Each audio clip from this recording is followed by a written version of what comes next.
Документацијата поврзана со случајот извоз на мозоци во САД за научни цели, а чиј дел вчера се објави и на Канал 5, оде под лупа на обвинителството за организиран криминал.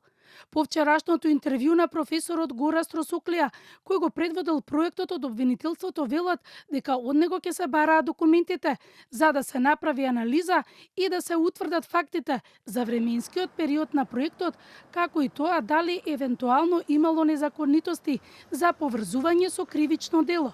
Од Министерството за здравство по формување на работната група објаснуваа дека случајот сега е во обвинителството.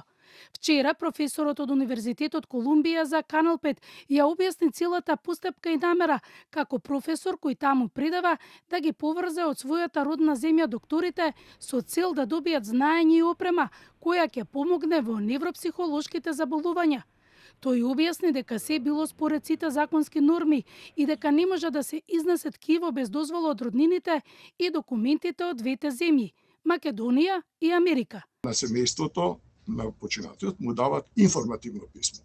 Во тоа информативно писмо го канат на разговор и му објаснуваат што од нив очекуваме. Ако семејството се согласи, тогаш семејството, член на семејството доаѓа на разговор со психологот или со психијатарот.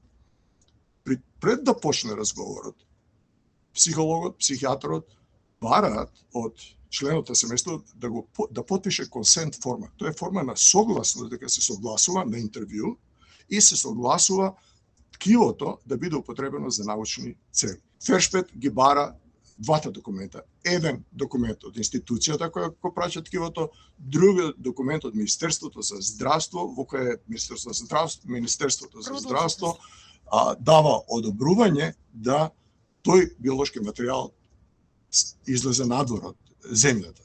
Случајот со истражувањето на мозочни ткива од Македонија протече во белешките на починатиот милиардер Џефри Епстин, во кој се посочува дека органите биле отстранувани по смртта на одредено лице, биле веднаш замрзнати и транспортирани во САД за научни цели. Во ова истражување биле вклучени професорите Горастро Соклија и Алексеј Дума.